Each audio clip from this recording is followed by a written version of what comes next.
Hi, this is the seventh and last installment of the Sociology series. This will cover social stratification, which is a social class.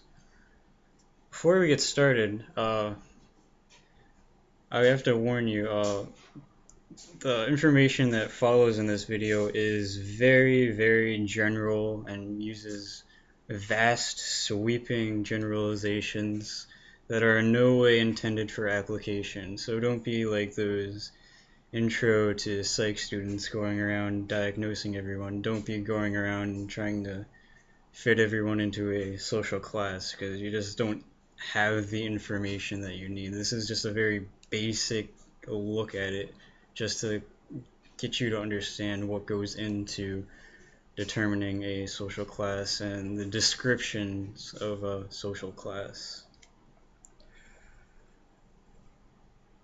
So, social class, what it is a uniquely separated subculture that cuts through all other subcultures. And if you remember before in the video of culture, this includes like subcultures could be anything from a firefighting volunteer group to a uh, students to anything else. So this cuts across all of those subcultures. The social class tends to influence how you're raised as a child, what your political views are, what your life expectancy is. And this also involves something called life chances, which is everything is impacted by social class, such as the chances of getting an education, getting a job, or arrested. So I'm going to use a simple 5-class model. There's different models out there. It could be as simple as Karl Marx's 2-class system, or it could be complicated to a 16-class system, but we'll stick to a just basic 5 model class system. So how would we measure such a social class? What entails being in a social class? Well, there's different measures. There's the objective measure, which uses money, which is important as a variable in determining social class, but is not the only measure. Um, Education is the most useful because if you know your education, then you know what. If you know the education of someone, then you know what jobs are available for them. And if you know what jobs are available for them, then you know about how much they earn approximately. So out of education, income, and your career, education is the best factor to consider. But you should consider all the other ones. The objective measure of this is called the standard index. It's based on the combination of your education, occupation, and income. Um, There are also other methods of subjective approaches where a sample of the population self-report which social class they think they occupy. There's also the reputational approach, which categorizes occupations in a ranked way to determine your social class. So we talked about social class, but we haven't really touched upon social stratification. So with the existence of social classes, there comes about social stratification. Social stratification is essentially the structured inequalities of entire categories of people who have different access to social rewards and resources due to their position in the social hierarchy. This tends to occur due to the uneven distribution of resources, where the few have much, generally in most cases. This tends to be generational, where your parents pass benefits down to the children. Uh, at least in American society, the social class system is technically an open system, but very few people are able to move up and down the social class. So here's the five-class model again. It's just giving really rough estimates of the distribution of the American society. Upper class 1 to 3% approximately, very rough estimate. Upper middle 10 to 15%, lower middle class 30 to 35%, working class 40 to 45%, and lower class 20 to 25%. The most common mobility between the classes is the lower moving to the working class and the working class moving down to the lower class. And generally speaking, this tends to be because of your occupational status. If you're working class, then you get laid off, you easily slide into the lower class. If you're the lower class and you land a job, then you can easily work your way to the working class. So this is the very general descriptions I was talking about when I warned you all. Very, very general, not meant to be put into any practical use. So let's look at the general characteristics of the upper class. The upper class status tends to be ascribed, that is old money rather than achieved status. Attends only private schools and almost always has a college education. These people have access to exclusive leisurely activities such as, yachting and so forth. They have a tendency to marry within their class. Upper class members know each other and are known by all other social classes in any given community. Their work deals with ideas, and the wives tend to be strong influences and volunteer work, pillars of the community, if you will. The children live in sort of a paradoxical world where they have done things that most have not, because they have more things available to them.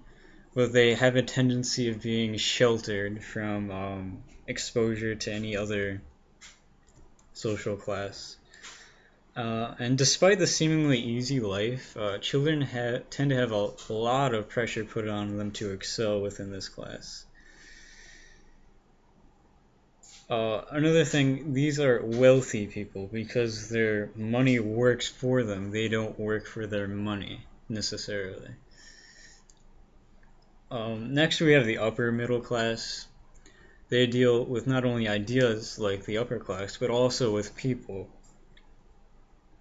They tend to live in an urban environment, and these people would be your doctors and lawyers and so forth, and almost always are college educated.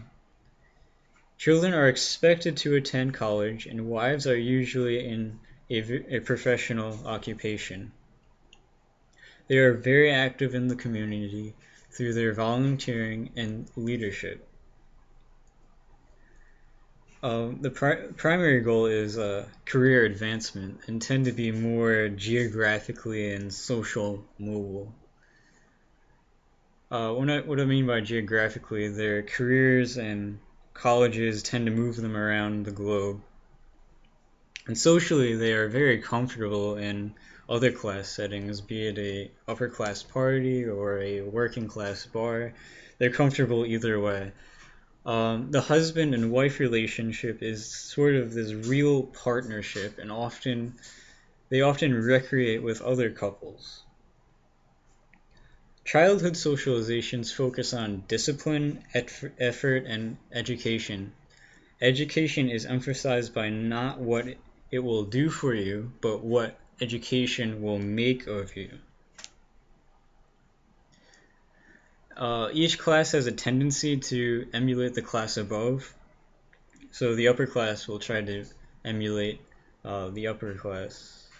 The upper middle will try to emulate the upper class. And you'll find this throughout when we go lower on the class system. So this is the lower middle class, deals with people and paper. Deals with people like the upper class, but now not ideas, people and paper. These are the sort of white-collar workers, such as the small business owners, the clerks, the lower-level managers.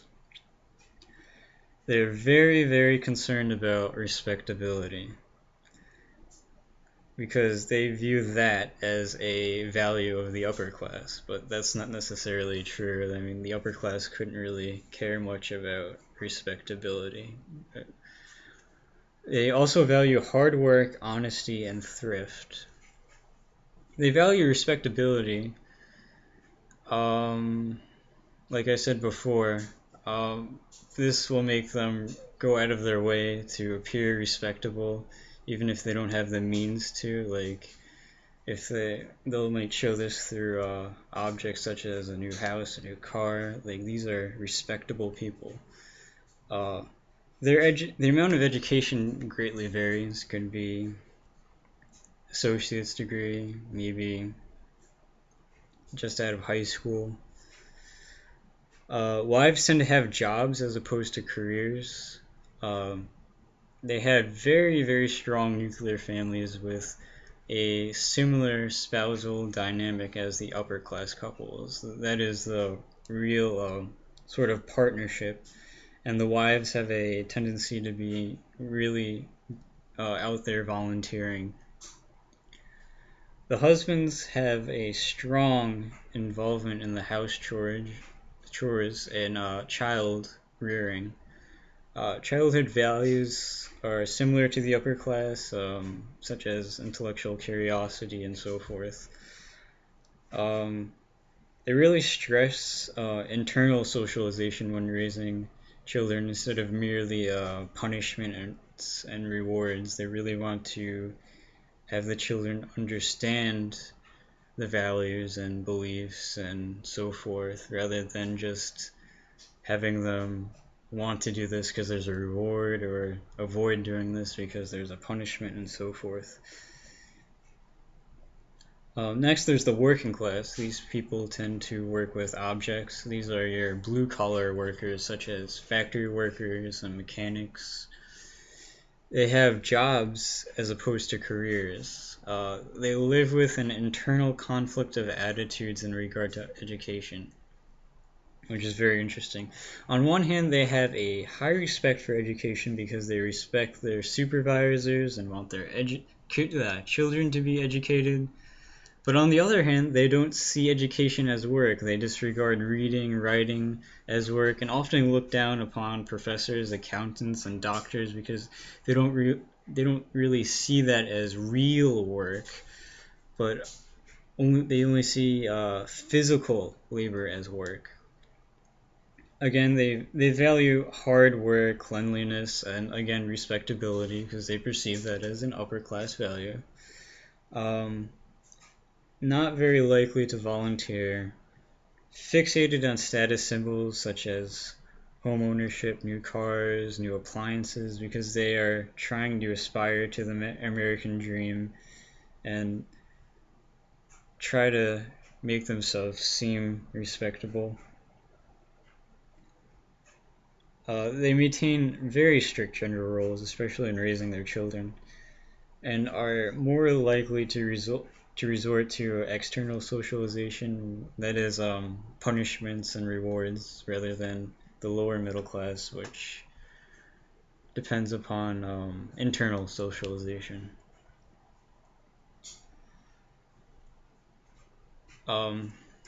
Continuing working class, couples recreation is sex segregated, so the guy will go out with his friends and the lady will go out with her friends. Attitudes tend to be fatalistic, that is, no matter what I do, I'll never be able to get ahead. Their aspirations for their children include a steady job, a spouse, a house, and to have children of their own. Many of these people have an early adulthood and find it impossible to get ahead. Again, the fatalistic attitude really socialized early on. The key variable for upward mobility appears to be education for this social class. And here, lastly, the lower class, which includes a fairly good chunk of the United States population being 20 to 25%, really rough. They're not meant to be an exact percentage, just a basic idea. These people consist of unskilled workers, domestic workers, and migrant workers. They have the misfortune of being chronically unemployed. When employed, they tend to be very poorly paid for the work they do. This class has the highest proportion of high school dropouts. Many are forced to live in substandard housing and housing projects in urban areas. They receive fewer city services, even though they need the most of them. They have a low quality of healthcare. They're typically treated pretty poorly by society, by the police, landlords, merchants, etc. They live in this sort of prison economy where consumer opportunities are scant, if any. They have a low level of community interaction, and like the working class, they have this tendency to be fatalistic. Because of the stress of poverty, they tend to have lower levels of aspirations, lower self-esteem, and the sort of learned hopelessness. They fear authority and power, which could be seen, for example, in distrust of the police. And their adulthood starts very, very early for them, earlier than the working class, about 15 years old. This is the class where the homeless population is due to lack of affordable housing and mental illness. And this poverty, the extreme stress and duress of poverty can be a factor in developing psychological disorders, which will then cycle through in this vicious cycle of you remaining in this lower class. So that is all I have. If you found this video helpful, please leave a like. That's much appreciated. Leave a comment for a possible future topic if you want. If you want to see more and keep updated with my uploads, subscribe. And that's all I have.